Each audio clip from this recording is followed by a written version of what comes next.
Pain hurts. This is probably one of life's greatest axioms. If it's not pain, it doesn't hurt.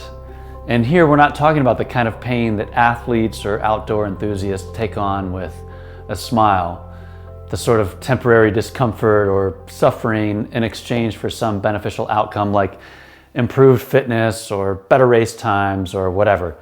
What we're talking about here is the kind of pain that makes you lose your bearings, the kind of pain that nobody enjoys. When this sort of pain hits, you can't help but focus on it. Physically, you might double over or walk away from the event you're participating in for a moment just to try to breathe deep and push through the difficulty. You might try to rip off some choice words that would, in other circumstances, land your kids in a timeout. Emotionally, when this pain hits, you might enter a state of shock. Your jaw might drop. Your eyes might fixate on some faraway object. You might enter a mild state of paralysis, and this is something that soldiers in wartime experience to an extreme degree. These are the sorts of domains of pain that we're actually talking about. And we should get one thing out of the way early on, and that is that everybody experiences physical and emotional pain. There are no quote-unquote tough guys in this world. Everyone on this planet is easily and frequently wounded, physically and emotionally. Whether or not we heal from these wounds is the trickier question.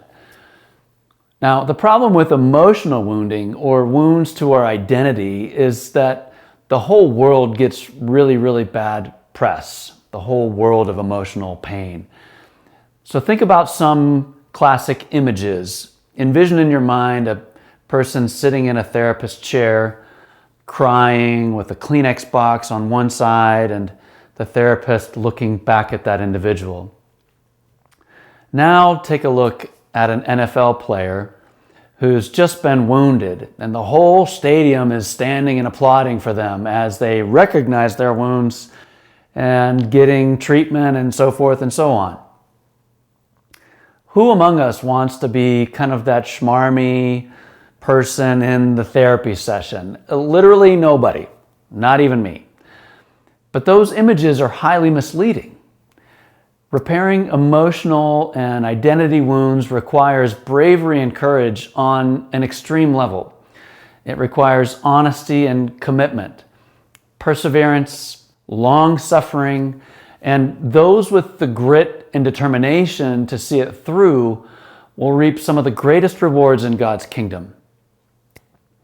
The truth is, God cares deeply about your identity and your emotional state.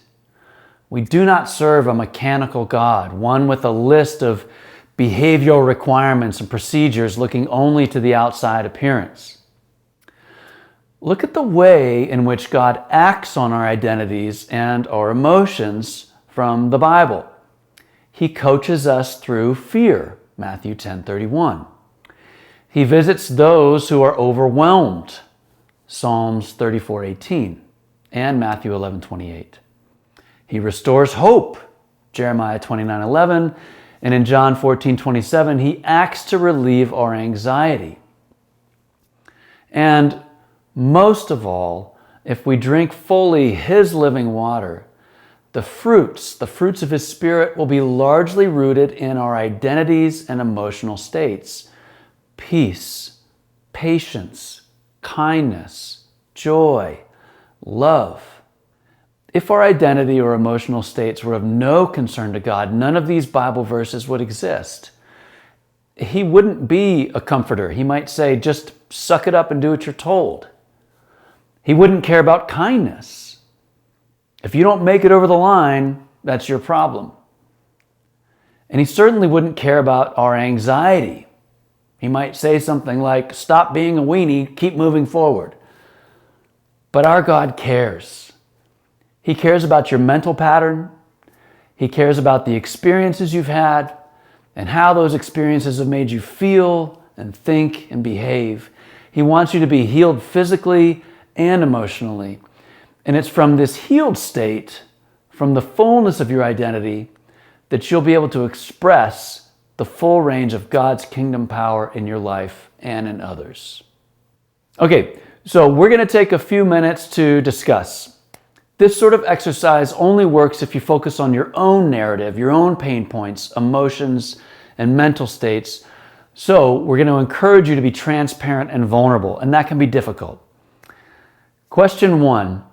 What is the first thing that comes to your mind when you hear emotional health or mental health? And the second question, which is related, what is your instinctual reaction? Not the thing that you know to say, but the thing your gut tells you to say to emotional pain. And we want to make sure that you don't give the Christian answer here.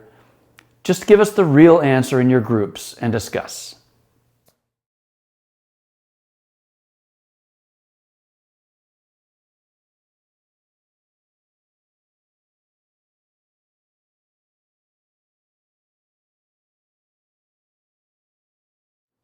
Okay, now from here, we want to start to understand how it is that mental and emotional matters affect the way we conduct our lives. We are beautifully interconnected beings, designed by God to have multiple complex systems working in harmony to produce the life that we live. What we feel affects the way that we think, and what we think affects the way that we live, the choices we make, the things we prioritize. And similarly, the choices we make and the experiences we have affect the way that we feel and think. And so there's a real cycle here, which can be either beautifully virtuous or frustratingly vicious. We can be trapped by these systems, or we can flourish in them. And our goal here in this teaching is to try and demystify some of that, ultimately reducing wisdom into spiritual disciplines that will allow us to draw closer to the flourishing side of that equation rather than the floundering.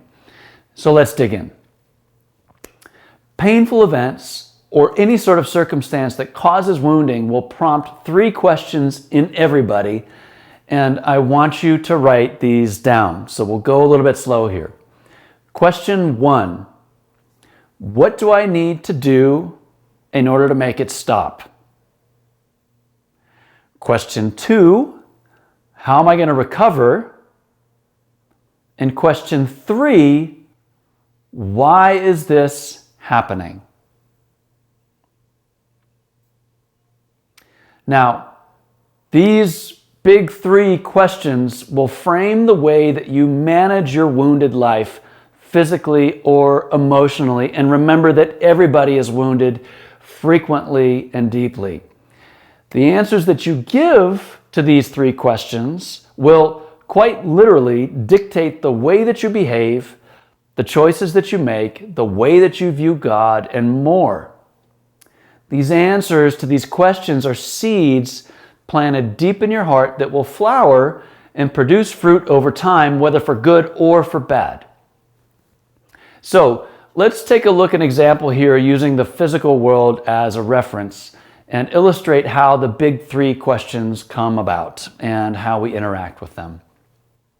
All right, so let's say that you've woken up on a Saturday morning, the sun is shining, you've had a great breakfast, and you head to your car with the family to meet a friend, and your fingers get smashed in the door.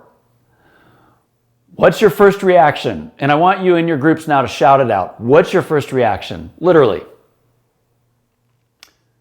Probably to get your fingers out of the door. And you might be screaming that. Get my fingers out of the door. Now, put that to the side. What is your second reaction? Probably once your fingers are out of the door, you're going to be staring at your hand, wondering whether or not you've broken anything. Now, remember, these questions and answers are happening at lightning speed, so we're trying to slow it down a little bit so we can understand the sequence. Okay, so you're gazing at your likely broken fingers, and you're going to have a third reaction, which is probably getting super angry at your brother who closed the car door super fast because he didn't want to sit in the middle seat and he wanted you to go around. Does any of this sound familiar?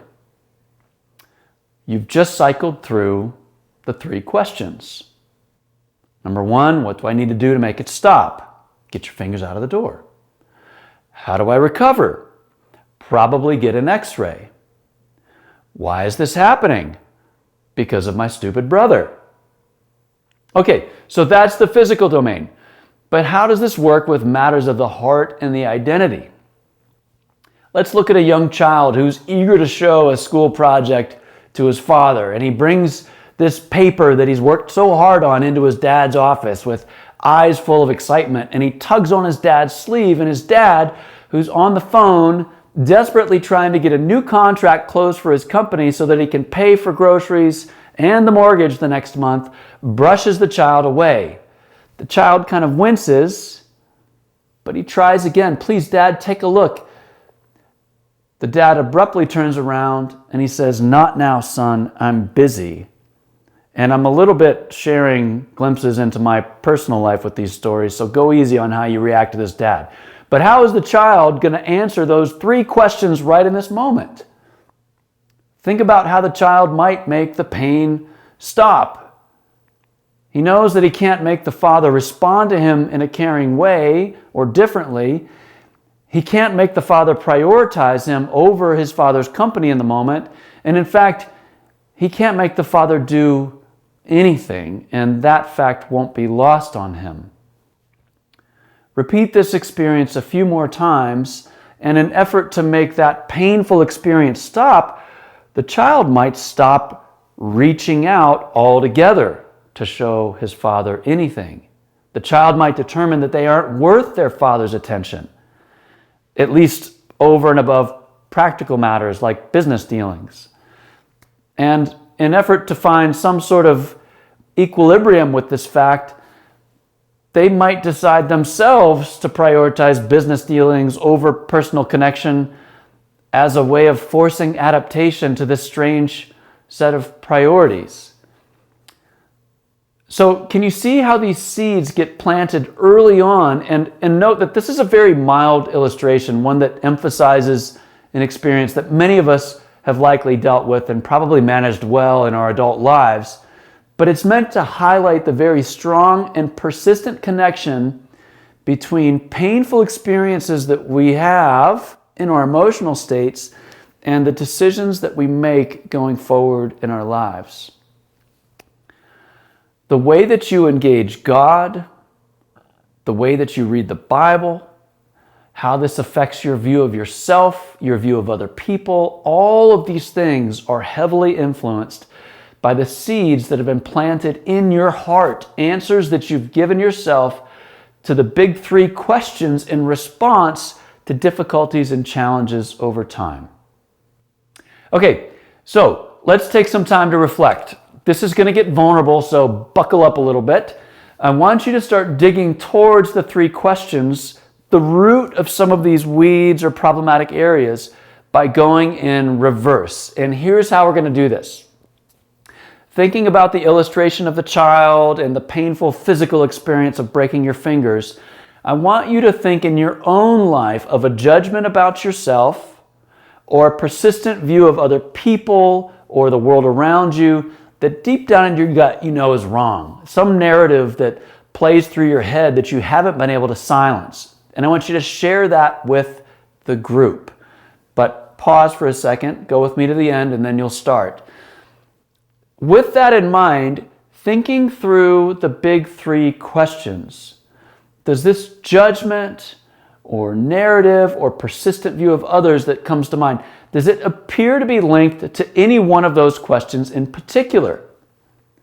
Can you, for example, recall an experience from earlier in life that prompted one of these questions, and the answer that you gave yourself is now predisposing you to this way of thinking about yourself, others, or the world around you?